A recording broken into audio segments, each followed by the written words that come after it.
जी, पूजा कैंडपाल।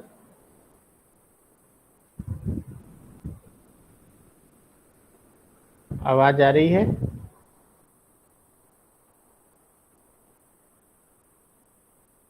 आप सभी विद्यार्थियों को मेरी आवाज आ रही है? Yes sir. क्या पूजा कैंडपाल सुन पा रही हैं? Pooja Kandpal, yes sir. बेटा प्रेजेंटेशन स्टार्ट करिए आप। Yes sir. Ji.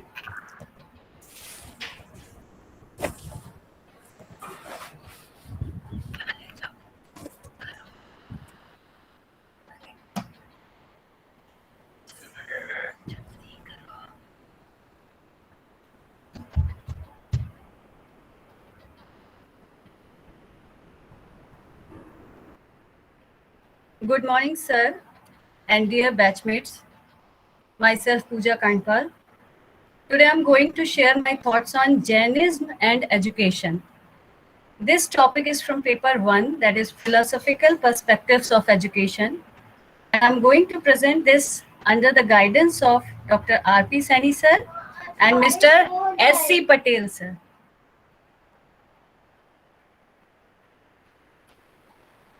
So the contents of my presentation are, first is introduction to Jainism, that is what is Jainism, how it is originated. Then concept of reality, that is metaphysics of Jainism. Then concept of knowledge according to Jainism, that is epistemology. Then concept of values, that is axiology in Jainism. Next is concept of education. What Jainism says about education, we'll see in this section. Then aim of education, curriculum, methods of teaching, and other aspects of education. We'll see and talk or discuss about these topics. And in the last, conclusion. So first we start with the introduction. So as we all know, Jainism is a very ancient faith. बहुत पुराना प्राचीन धर्म है और इसकी शुरुआत 6th century BC में हुई थी और लगभग बुद्धिज्म के साथ ही इसकी शुरुआत हुई। दोनों धर्म लगभग साथ साथ इनका उदय हुआ था। वैदिक पीरियड का जब अगर हम बात करें, वैदिक पीरियड का जब अंतिम दौर चल रहा था तो उस समय जैनिज्म और बुद्धिज्म की शुरुआत हुई थी।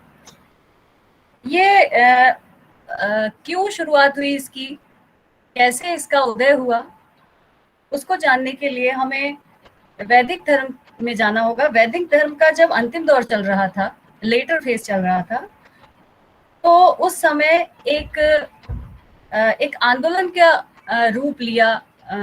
कुछ लोगों ने ऐसा समझा कि जो ये पुराना धर्म चल रहा है, वैदिक धर्म चल रहा है, उसमें उन्हें कुछ कमियां नजर आई और इस वजह से एक धार्मिक सुधार आंदोलन, रिलीजियस आंदोलन के रूप में ये उभर कर सामने आया और इस आंदोलन की वजह से ही जैनिज्म की शुरुआत हुई। ये आंदोलन क्यों था, किस लिए था, क्यों लोग वैद धर्म को छोड़कर जैनिज्म की ओर बढ़े या बुद्धिज्म की ओर बढ़े, उसको थोड़ा सा हम जान लेते हैं। कुछ रीजन थे, जिसमें से एक रीजन था सोशल रीजन था, सामाजिक कारण था कि वहां पर जो वैदिक धर्म था उसमें जो उसका आखिरी दौर चल रहा था, उसमें समाज के जो नियम थे या जो रीति रिवाज थे बहुत रिजिड हो गए, बहुत कट्टर हो गए थे। शुरुआती दौर में वैदिक धर्म सिंपल धर्म था, उसमें इतनी ज्यादा कॉम्प्लेक्सिटी नहीं थी, लेकिन जैसे जैसे वो पुराना होता चला गया उसमें रिजिडिटी बढ़ती चली गई और कास्ट सिस्टम बहुत रिजिड हो गया। ब्राह्मण वर्ग जो था, पुजारी वर्ग था, वो डोमिनेट करने लग गया बहुत ज्यादा और इस वजह से क्या हुआ कि समाज में असमानता आने लगी, इनइक्वलिटी आने लगी। वो अपने को ज्यादा सुपीरियर, उच्च समझने लगा और जो क्षत्रिय समाज था उसे ये डोमिनेशन पसंद नहीं आया, तो उसने इसका विरोध किया। तो इस विरोध के रूप में ये आंदोलन उभर कर आया दूसरी बात कि कुछ धार्मिक कारण रहे, जैसे कि रीति रिवाज इतने जटिल हो गए, बलियां दी जाने लगी, अंधविश्वास बहुत बढ़ गए, तो इन सब की वजह से भी लोगों में कंफ्यूजन बढ़ने लगा और इसकी वजह से वो जो है वैदिक धर्म के साथ चल नहीं पाए, अपने को सामंजस्य नहीं बिठा पाए अपना, तो उन्होंने इन चीजों का विरोध किया। उसके अलावा इकोनॉमिक कारण रहे कुछ, जैसे कि जो वैश्य वर्ग था, यानी जो व्यापारी वर्ग था, वो लोग अपना बिजनेस बढ़ाना चाहते थे, इकोनॉमी बढ़ाना चाहते थे, लेकिन जो उच्च वर्ग है उनको ऐसा करने नहीं देता था। वैश्य लोगों के काम का एक हिस्सा है उधार पर धन देना, और उसके थ्रू वो अपना जो है जीविका कमाते थे। तो इस चीज को पसंद नहीं किया जाता था ब्राह्मण समाज के द्वारा, ब्राह्मण समाज में ये मना था। तो उन लोगों को ये बात पसंद नहीं आई वैश्य समाज को, और इसलिए उन्होंने नए धर्म का सहारा लेने का जो है मन बनाया। तो इसी सब संदर्भों से जो है महावीर स्वामी, और ये जो महावीर स्वामी थे या महात्मा बुद्ध थे, वो भी क्षत्रिय समाज को ही बिलोंग करते हैं, आप सब शायद जानते हो इस बात को। तो इन लोगों ने जो क्षत्रिय समाज था, वैश्य समाज था, ये जैनिज्म की तरफ झुकने लगे और उसे अपनाने लगे। महावीर स्वामी जी जो थे वो लास्ट आखिरी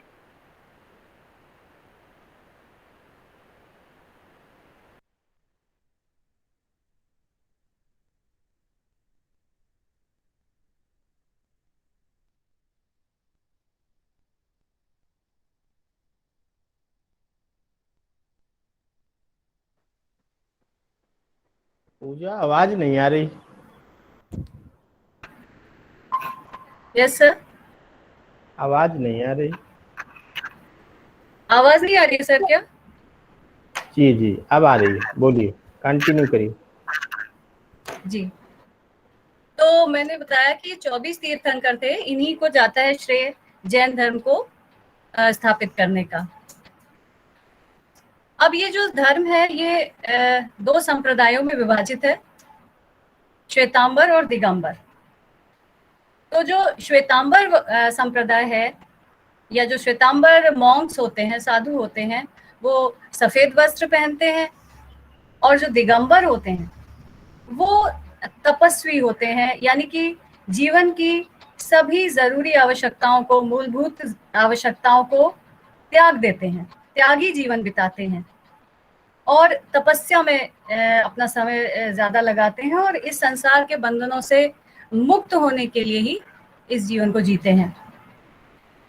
जरूरी आवश्यकताओं को भी त्याग देते का मतलब अपने शरीर का आखिरी वस्त्र भी ये त्याग देते हैं, अर्थात निर्वस्त्र रहते हैं।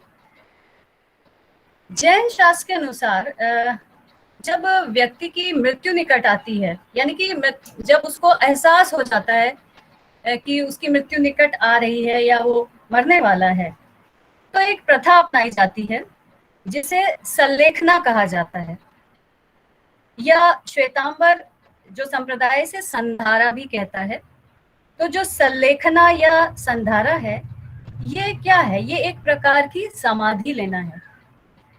जब मृत्यु को पास जान लेता है व्यक्ति, तो वो समाधि ले लेता है, और जिसमें वो क्या करता है, अपने शरीर को, अपनी बॉडी, काया को, और अपने शरीर से जुड़ी हुई बुराइयों को, जिनको कषाया कहा जाता है जैन धर्म में, इनके बारे में हम आगे जानेंगे, तो अपने शरीर को और इन बुराइयों को वो कमजोर करता है इस समाधि के द्वारा, और कमजोर करते करते वो इतना कमजोर कर देता है कि फिर वो अंत में मृत्यु को प्राप्त हो जाता है, यानी उसकी डेथ हो जाती है। तो ये समाधि लेना जो है, इसको बहुत सम्मान की दृष्टि से देखा जाता है जैन धर्म में।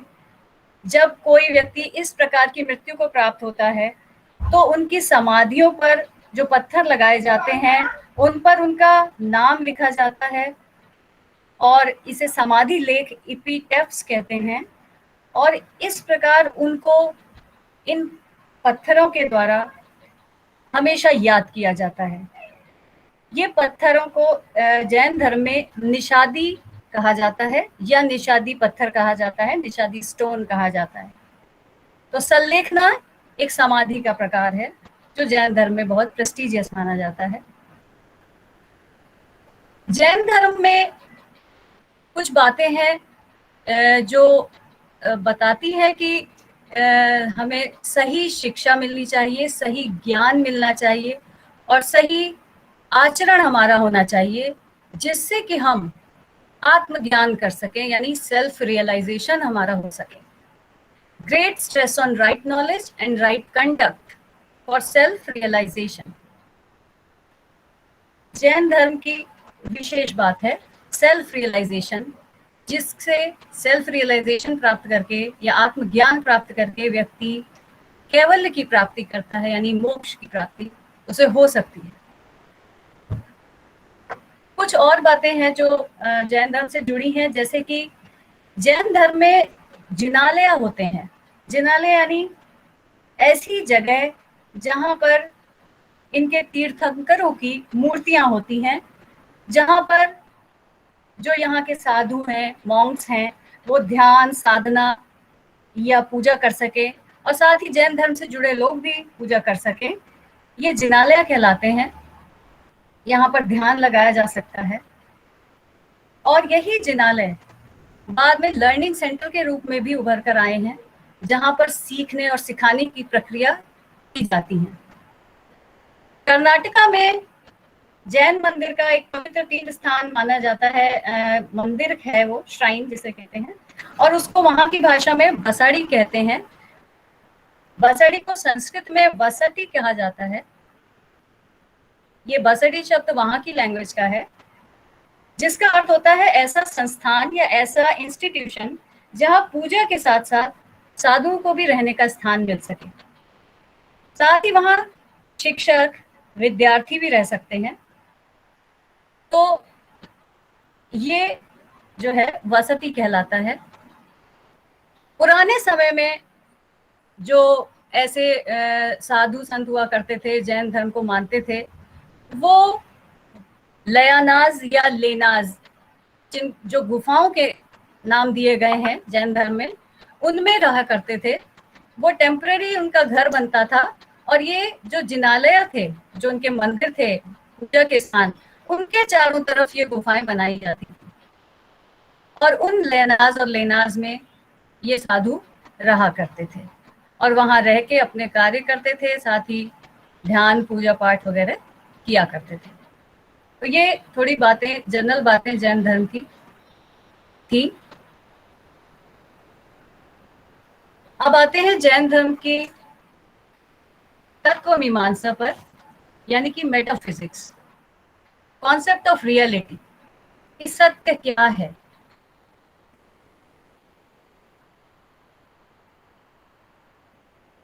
मेटाफिजिक्स जो है जैन धर्म में वो डुअलिस्टिक है, यानी कि इसमें नेचुरल और सुपर नेचुरल, लौकिक और अलौकिक दोनों बातें शामिल हैं। दोनों से मिलके इस संसार की, इस जगत की रचना हुई है और ये बताता है कि जो यूनिवर्स यानी जो ब्रह्मांड है, उसकी सभी वस्तुओं को अगर हम इकट्ठा कर लें तो हमें 7 मूलभूत तत्व मिलते हैं। यानी ये ब्रह्मांड 7 मूलभूत तत्वों से मिलकर बना है और ये सारी चीजें जो हैं उन नाम है जीवा, अजीवा, अश्रवा, बंधा, समवया, निर्जरा एंड मोक्ष। अब हम इनको एक करके समझते हैं। जीवा क्या है? जीवा है आत्मा। आत्मा को जीवा कहा गया है। ये सचेत होती है, इसमें प्राण होते हैं, इसमें बिल्कुल शुद्ध ज्ञान होता है, यानी आत्मा एकदम शुद्ध होती है, इसकी दृष्टि शुद्ध होती है, कोई बुराई इसमें नहीं होती। इसमें फिजिकल, मेंटल, हर तरह की पावर होती है। जीवा जो है जब द्रव्य के साथ मिल जाती है, द्रव्य यानी मैटर, जिसे पुद्गल कहा गया है जैन धर्म में, आत्मा जब द्रव्य से मिल जाती है तो वो संसारी हो जाती है, यानी सांसारिक हो जाती है। और ये जो सांसारिक आत्मा है, ये जीवन में होने वाले सुख और दुख को महसूस कर सकती है, यानी कि जो भी कार्य वो करेगी उसका परिणाम वो महसूस कर सकती है, जिस भी रूप में उसको मिले, अच्छे या बुरे, उसको वो महसूस कर सकती है जब वो सांसारिक हो जाती है। और उस स्थिति में जीवा अपने को भूलकर कर्म में इन्वॉल्व हो जाती है, खुद का अपना अस्तित्व भूल जाती है, और जैसा कर्म वो करती है वैसा ही वो बनती चली जाती है। दूसरा है अजीवा, ये है अचेत। अचेत यानी कि जिसमें कोई प्राण नहीं होते। इसको 4 वर्गों में विभाजित किया गया है। पुद्गला जो ऊपर था, जीवा के साथ मिलके जो सांसारी जीवा बना रहा था, वही है ये द्रव्य। दूसरा आकाश, धर्म और अधर्म, 4 चीजें हैं जो अजीवा का हिस्सा है। द्रव्य जो है वो 2 चीजों से मिलकर बनता है, अणु और संघट, यानी कि मॉलिक्यूल और मिक्सचर। अणु सबसे छोटा हिस्सा है द्रव्य का, जिससे मिलकर ही जो है पुद्गल बना है। आकाश का मतलब स्पेस यानी शून्य, और इसके भी 2 हिस्से हैं, एक है लोकाकाश और एक है अलोकाकाश। लोकाकाश वो है जिसमें कि लिविंग मैटर यानी जीव रहता है, जीवित जो भी प्राणी है वो रहता है। और जो दूसरा हिस्सा है स्पेस का खाली हिस्सा, जिसमें ये पूरा लोक है, वो है लोकाकाश। धर्म का मतलब जैन धर्म में बताया गया है डायनामिक, यानी कि गतिशील, यानी कि जीव जो जीवित है, गतिशील है, वो धर्म है। और जो स्टैटिक यानी कि स्थिर है, जिसमें प्राण नहीं है, जो स्थिर रहता है, वो अधर्म। ये जीवा और अजीवा मिलकर अस्तिकेय बनाते हैं। दोनों का जो मिलन है वो अस्तिकेय बनाता है, यानी कि जब जीवा अजीवा से मिल जाता है, यानी आत्मा द्रव्य से मिल जाती है, तो अस्तिकेय कहलाता है। जो आत्मा है, मुक्त आत्मा और बद्ध आत्मा, 2 तरह की हो सकती है। बद्ध आत्मा का ट्रांसफर शुद्ध आत्मा में होना कैवल्य कहलाता है। मुक्त आत्मा जो होती है वो क्या है, सर्वव्यापी है, सब जगह प्रेजेंट है, यानी ओमनी प्रेजेंट है, सर्वज्ञ है, जिसको सब कुछ पता है, सारा ज्ञान है, ओमनीसिएंट है, और सर्वशक्तिमान है, यानी ओमनीपोटेंट है। यानी आत्मा का जो हिस्सा मुक्त आत्मा है, 2 तरह की आत्मा मैंने बताई, मुक्त आत्मा और बद्ध आत्मा। जो मुक्त आत्मा है वो है ओमनीप्रेजेंट, ओमनीसिएंट एंड ओमनीपोटेंट। और जो बद्ध आत्मा है वो आत्मा है जब वो कर्म में बंध जाती है और अपने असली अस्तित्व को भूल जाती है, वो बद्ध आत्मा होती है। आगे बढ़ते हैं, जिसमें है अगला तत्व जो है वो है अश्रवा, यानी इनफ्लक्स।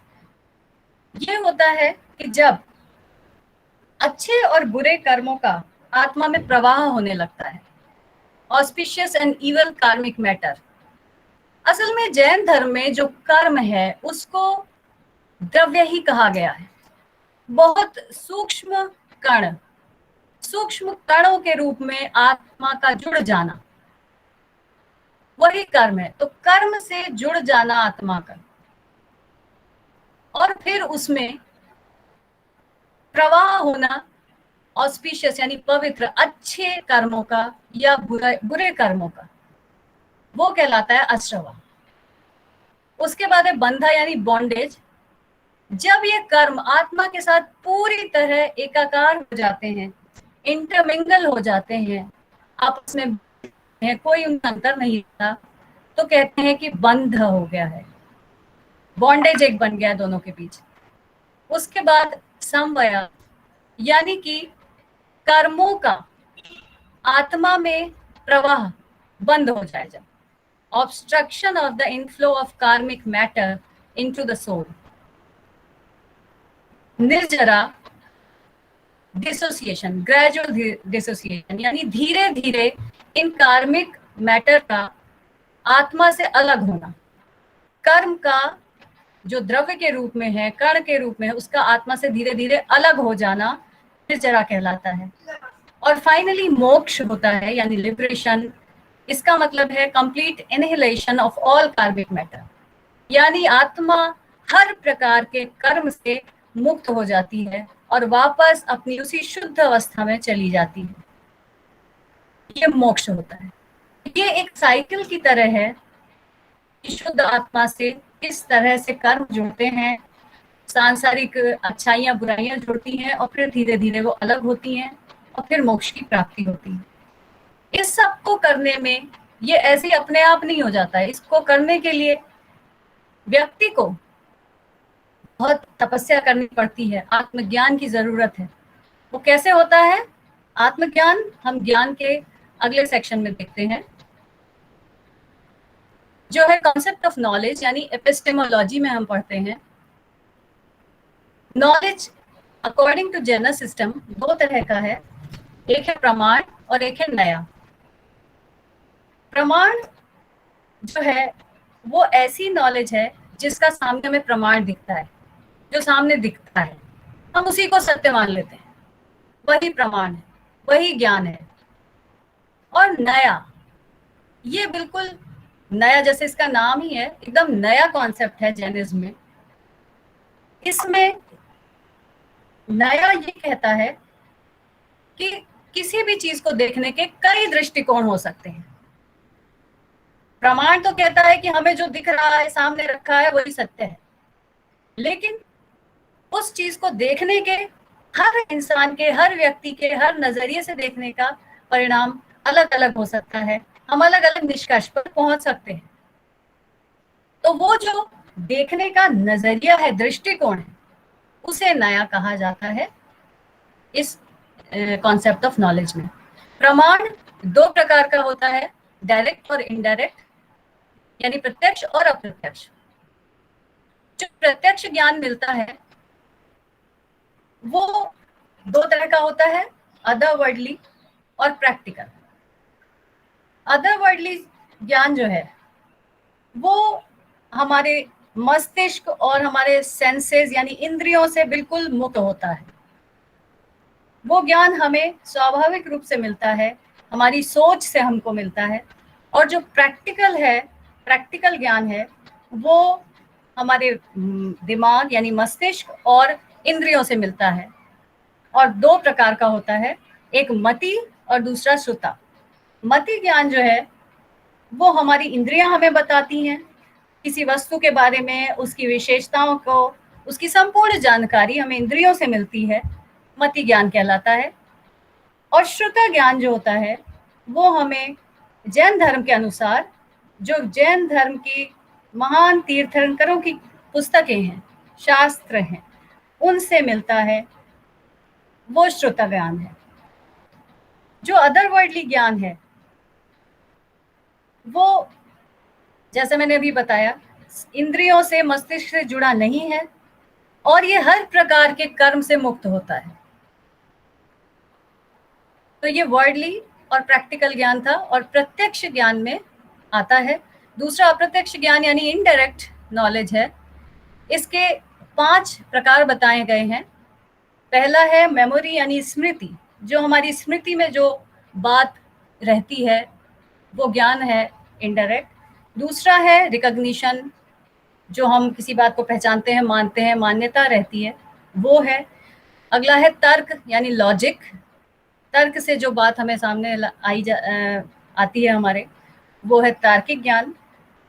इन्फ्रेंस यानी कि अनुमान लगाना, किसी बात को समझने के लिए उसका अनुमान लगाना उस पर, वो हमको इन्फ्रेंस देता है। और उसके बाद है टेस्टिमनी यानी कि गवाही, किसी चीज़ की, किसी बात को हमें कोई इस बात को प्रूव कर रहा है, गवाही दे रहा है, तो उस ज्ञान को इनडायरेक्ट ज्ञान में रखा गया है। नया के बारे में अगर हम थोड़ी और बात करें तो नया जो है वो कह सकते हैं ना, knowledge of a thing in a particular context. यानी कि किसी भी हम किस कंटेक्स्ट में बात कर रहे हैं, किस परिप्रेक्ष्य में बात कर रहे हैं, इस पे हमें ध्यान देना होगा, तब हमें ज्ञान प्राप्त होगा। जैसे कि अगर हम एक पेड़ की बात करें, तो अगर हम मनुष्य के नजरिए से देखेंगे, एक जीवात्मा की नजर से देखेंगे, तो वो पेड़ क्या है? वो जीवन देने का एक स्रोत है। उससे हमें शुद्ध वायु मिलती है, भोजन मिलता है, छाया मिलती है। अगर एक पक्षी के नजरिए से देखेंगे, तो वो हमको उसको क्या लगेगा कि वो उसका घर है, वहां उसने अपना घर बनाया हुआ है। ऐसे ही किसी भी चीज को देखने के कई नजरिए हो सकते हैं। तो जैन धर्म दर्शन यही बताता है कि कोई भी सत्य अपने आप में पूर्ण नहीं होता। किसी भी वस्तु को देखने का जो हमारा नजरिया है, उस नजरिए से जो ज्ञान हमें मिलता है वही नया है। यानी कि जैन धर्म दर्शन जो है ज्ञान का सापेक्ष रूप प्रस्तुत करता है। सापेक्ष रूप यानी रिलेटिव। किसी चीज के सापेक्ष कोई वस्तु क्या है, एक एक वस्तु के सापेक्ष कुछ और दृष्टि है, दूसरी वस्तु के सापेक्ष वो कुछ और लग रहा है। तो ज्ञान के कई रूप हो सकते हैं। कोई भी ज्ञान अपने आप में, कोई भी स्टेटमेंट अपने आप में सत्य नहीं है। और ये जो ज्ञान का यही सापेक्ष रूप है, जो रिलेटिव रूप है, इसे जैन धर्म दर्शन में सदावता कहा गया है। सदावत मनक कि यही नहीं है सत्य, इससे ज्यादा भी इस बारे में कुछ और सत्य हो सकता है। इसकी वजह से, इस सदावदा कॉन्सेप्ट की वजह से कि सत्य एक नहीं, उसके कई रूप हो सकते हैं। जो मैं कह रहा हूं वो भी सत्य हो सकता है, जो आप कह रहे हैं इसी बात के बारे में वो भी सत्य हो सकता है। आप अपने नजरिए से कह रहे हैं, मैं अपने नजरिए से कह रही हूँ। तो इस वजह से, इस कॉन्सेप्ट की वजह से जैन धर्म दर्शन टॉलरेंस को, यानी कि सहन शक्ति, सहनशीलता को और सम्मान को बढ़ावा देता है। हम अगर दूसरे की बात की जो है सम्मान करेंगे, उसको सहन कर पाएंगे, तो इसका मतलब हम जो है समाज को शांति की ओर ले जा रहे हैं। और इसमें आत्मज्ञान भी छुपा हुआ है एक तरह से, कि हम जो है समझ रहे हैं दूसरे के नजरिए को भी। इस संदर्भ में अगर कहें तो जैन फिलॉसफी जो है, अगर नॉलेज के फील्ड में बात करें तो बहुलवादी है और साथ में सापेक्षवादी भी है, यानी प्लूरलिस्ट और रिलेटिविस्ट। जैन धर्म दर्शन की बहुत अलग बात है, यूनिक बात है कि सत्य जो है वो रिलेटिविस्टिक होता है, प्लूरलिस्ट होता है।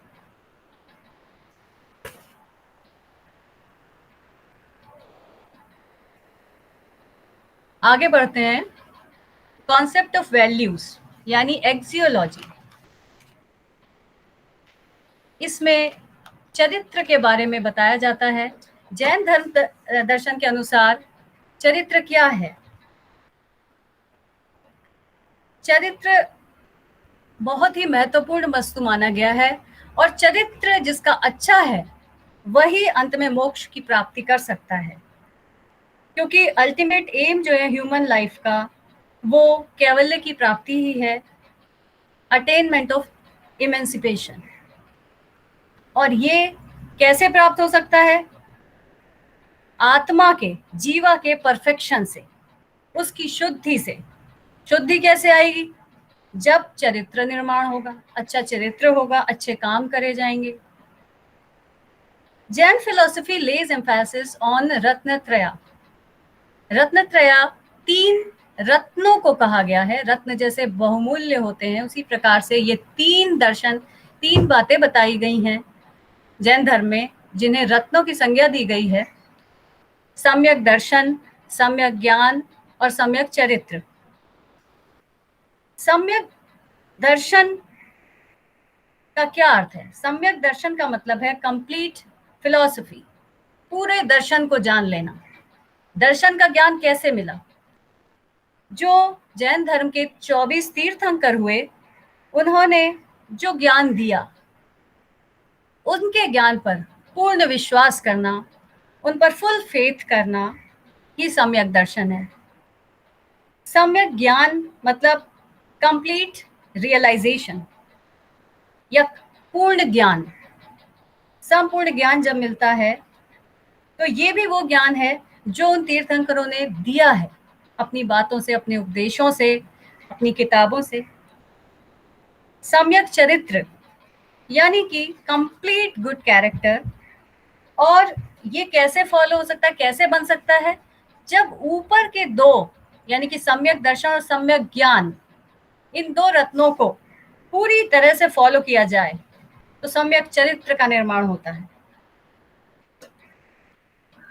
जैन धर्म दर्शन अच्छे चरित्र में बनाने के लिए 5 महाव्रतों को अपनाने पर जोर देता है।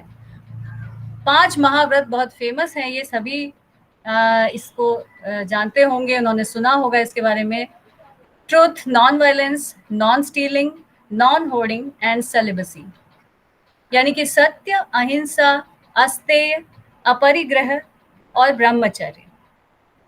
ब्रह्मचर्य ये बाद में जोड़ा गया, ये श्री स्वामी महावीर स्वामी द्वारा जोड़ा गया था। शुरू में 4 ही थे महाव्रत और फिर बाद में 5वां जोड़ा गया, और अब ये पांचों को बहुत आवश्यक माना गया है जैन धर्म दर्शन में अच्छे चरित्र निर्माण के लिए।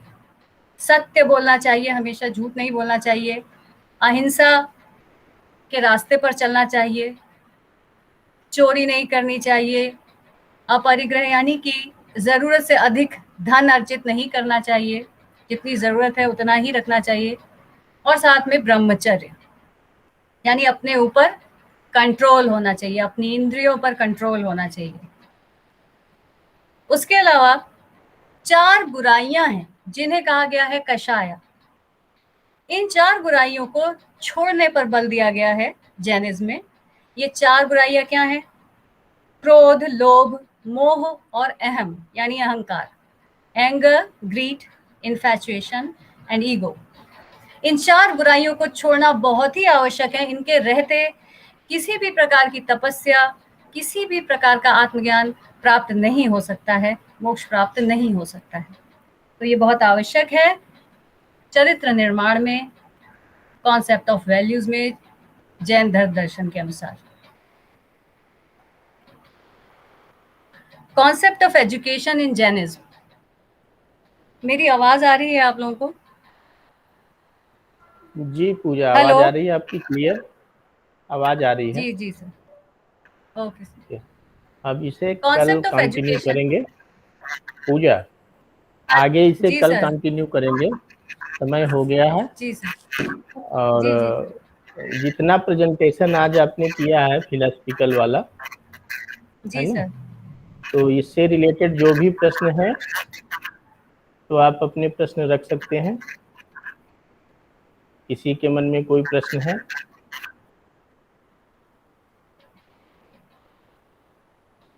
पूजा, आपने स्लाइड बंद कर दी? जी सर, मैं चलाऊं क्या? मुझे लगा कि हाँ, अच्छा। जितना पढ़ाया है एक बार उसको चला दीजिए, फिर से ये लोग देख लें। Okay sir. हम्म।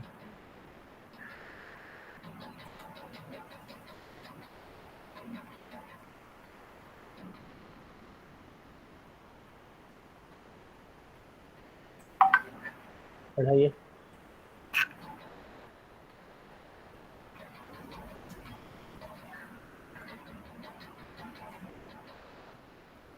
देखते जाइए आप लोग, बढ़ाइए आगे स्लाइड।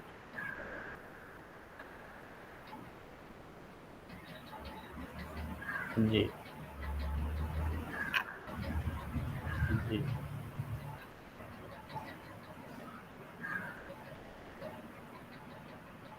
गुड, बस यहीं रोक दीजिए। है किसी का कोई जी प्रश्न? सर। किसी के मन में कोई प्रश्न है? किसी को कुछ पूछना है? बहुत अच्छे से समझाया। जी, शिवाकी, आपको कुछ पूछना है? No sir. समझ में आ गया?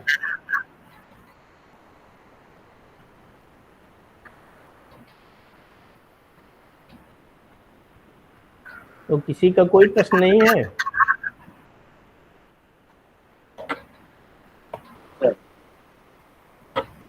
चलिए पूजा, आपने पीपीटी भी बहुत अच्छी बनाई है और एक एक चीजें आपने एक्सप्लेन की है ना?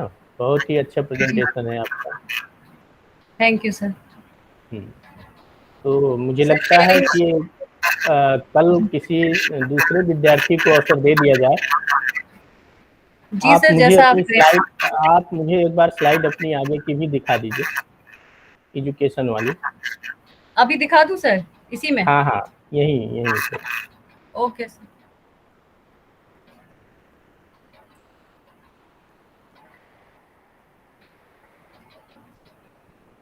जी बढ़ाइए,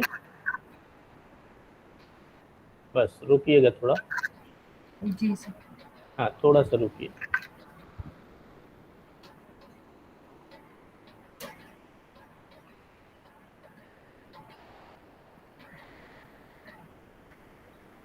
बढ़ाइए आगे।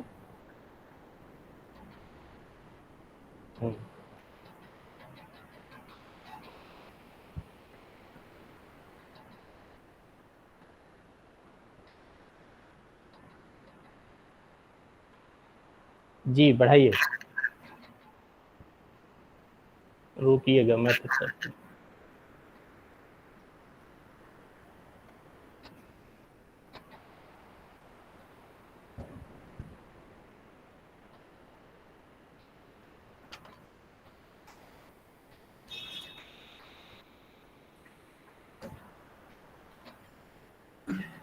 जी बढ़ाइए।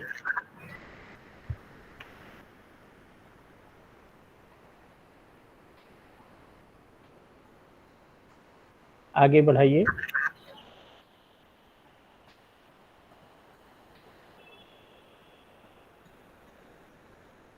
आगे बढ़ाइए।